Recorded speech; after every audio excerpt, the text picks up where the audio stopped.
Elumelu. On today's How They Build Wealth, I'm going to be sharing 7 lessons I've learned from Tony Elumelu. Anthony Onyemachi Elumelu, CFR, is a Nigerian economist and philanthropist. He chairs Heirs Holding, Transcorp Group, United Bank for Africa, and is the founder of the Tony Elumelu Foundation, doing great work to support African entrepreneurs. In 2020, Elumelu was named on the Times list of 100 most influential people in the world. Today, we're going to be learning from Tony Elumelu and the 7 lessons that you and I can apply to build wealth in these times. Number 1, assemble the right team and give them latitude to do the work, and they'll make you shine. Question of first, you as a leader realizing that there's a limit to what you can do as a person if you're not supported by the right people. It's for you as a leader to realize that leadership and leading is about getting things done through others, and that the secret to leadership success is about the ability to assemble the right people and keep them around you, give them the latitude and space to do well, and then listen to what they say, correct them when necessary, and work as a family. And so human beings like to be respected, human beings like to be recognized, human beings like to be rewarded, and human beings also like even to be corrected when they are wrong. Not that weak leaders find it difficult to correct people. No, there's nothing wrong in correcting people when they are wrong. But so for us and for me, I think is that realization earlier on in my career that I just need the right people to succeed. Today, as chairman of Heirs Holdings, with interest in different sectors of the Nigerian and African economy, from power sector to now oil and gas, hospitality, real estate, healthcare, and financial services, people wonder, how does one guy able to do this? But the truth is, I don't do it myself. In fact, most times I don't even know when the law things are done. But the secret is that one has painstakingly assembled a great team. And the great team make me shine, make me look like I'm a whiskey that I'm not. It's a question of a shared destiny, mutual destiny. It is very important that your core army, your workforce, that they're fully aligned, totally integrated, and positively mobilized and motivated. If you lack this, you can make progress. Spend time as a leader in assembling a quality team so that 50% or 70% of your job is taken off you. Number 2, number 3, and number 4. Resilience, staying power, discipline. Started and you're doing well, and almost everyone does well ultimately in business. The thing is, are you resilient? Are you ready to withstand the storm? Because to come, all of us have had it. Are you ready? Do you have the staying power? Do you have the discipline? I like Michael Jackson. Not only that I like his music, but Michael Jackson was a perfectionist. He got, he was talented, but he didn't just rely.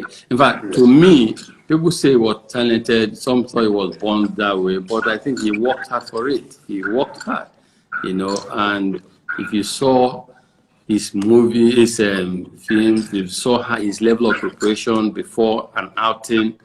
Look at This Is It. I don't know if you've seen that movie. This Is It. And see the sheer amount of preparation for that tour.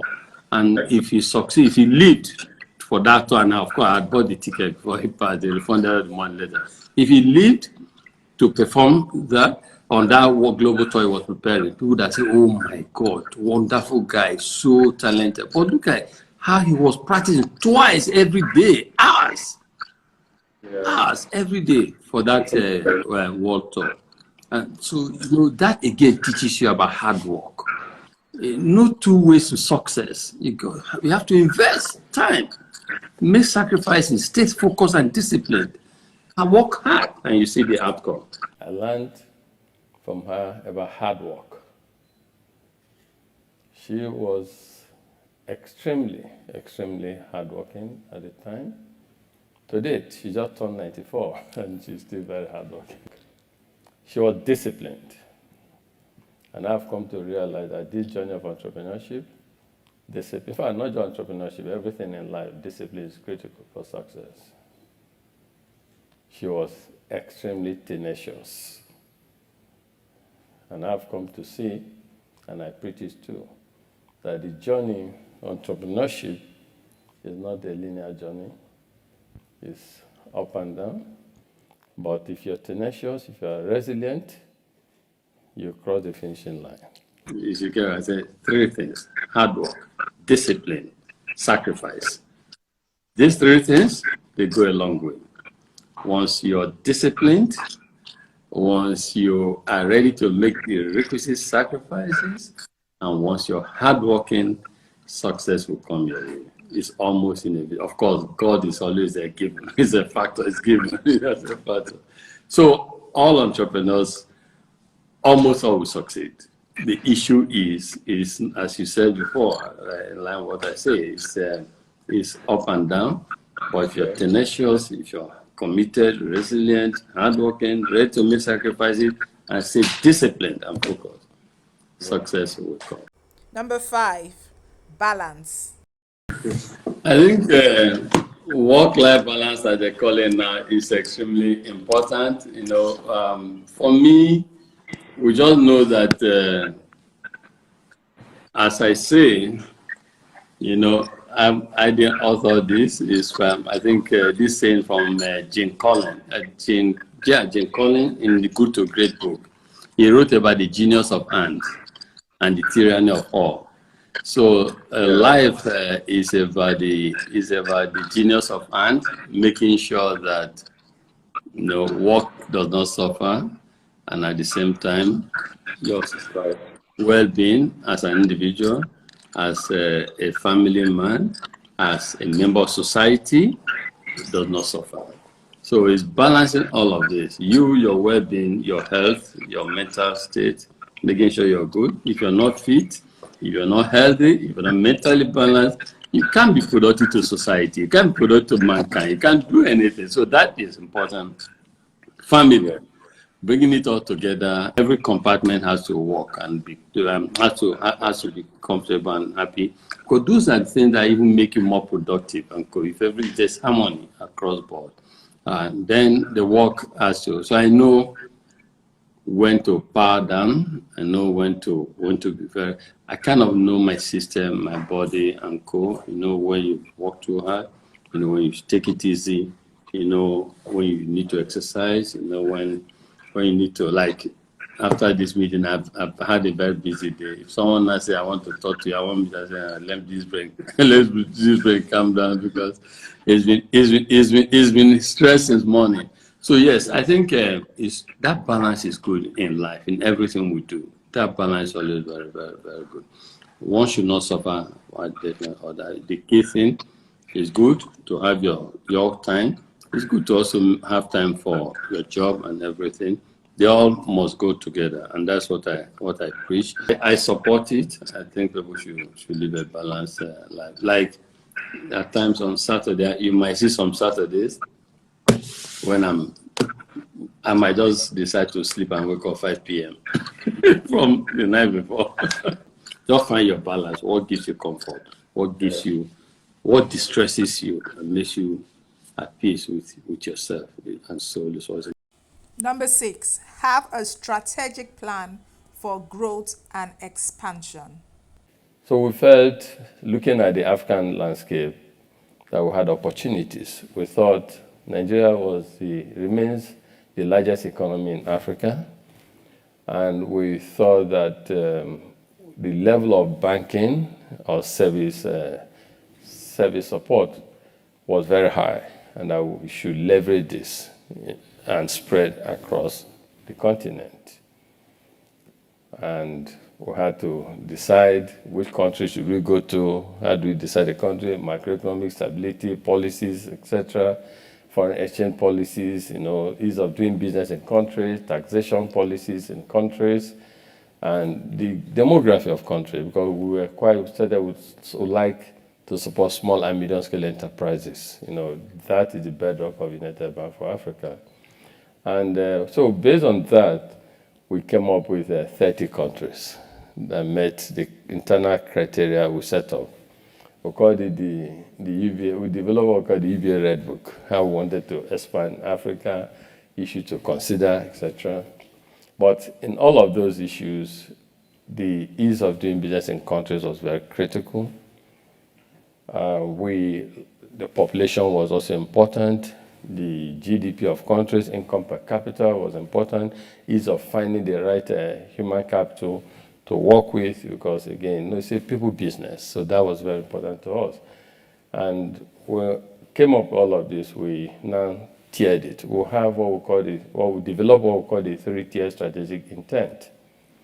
Tier 1 was wanted to be strong in Nigeria. Tier 2, be a leading Pan-African bank, and Tier 3, being having presence in global financial centers, which is why we talk of London, Paris, New York, Dubai. It's all part of our 3-tier strategic intent. The second one, therefore, was orchestrating our expansion in Africa. And on that was, what strategy do we do? A conduit strategy or not? Pass through or have presence in countries. And we decided that we needed to have presence in countries. And next was, how do the countries, let's tier the countries. Again, we use GDP and some of the tiering the countries, and we started rolling out. Greenfield, brownfield, acquisition, mergers, how do you want to grow? We decided that we'll do a combination of both. So in the countries we went to, some countries we acquired banks, some we merged, and some we started greenfield. Number 7, take the lead to drive change and others will follow. So to us as a group, we believe in the concept and philosophy of Afro-capitalism, which is a call on the private sector to play its own role in developing our continent. It's a realization that the private sector has a role to play in developing the continent. And in practicalizing this, and not just speaking to it, we decided that the power sector was critical for us to invest in. We're happy that we're playing a key role in this area. We should invest in a manner that helps to catalyze prosperity. We should invest in a manner that helps to create social equity, social wealth. We should invest in a manner that helps to create inclusiveness. Let's lead, and hopefully they follow. And I've seen it happen. Some of the investments we have made, we did not invest all the capital ourselves. We reached out. And we see that the world we live in is becoming highly interdependent. And people are also beginning to listen, especially if we show good example. Okay. I hope you enjoyed those 7 points. Now I have 2 more bonus points to share with you that you will really, really enjoy. Young people, please read. Autobiographies. Read about people. For me, I like fiction a lot, a lot of fiction. If you go to my library, you see quite a lot of books. But I also read about real life stories, people who have succeeded, what they did to succeed, and trying to apply it to oneself. And it's a good way of learning. Talking about reading, I want to introduce you to my book called Up Level that would help you to turn your passion into profit. You can get it on Seller. So that if you earn $1 and you're unable to save, if you earn $1 billion, you will not save anything. So that, for me, is the first lesson in capital formation. Capital formation starts from savings.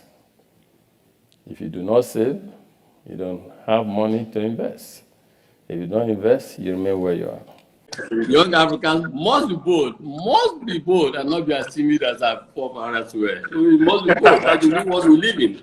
And when you are in a place, let people identify your presence, know your presence.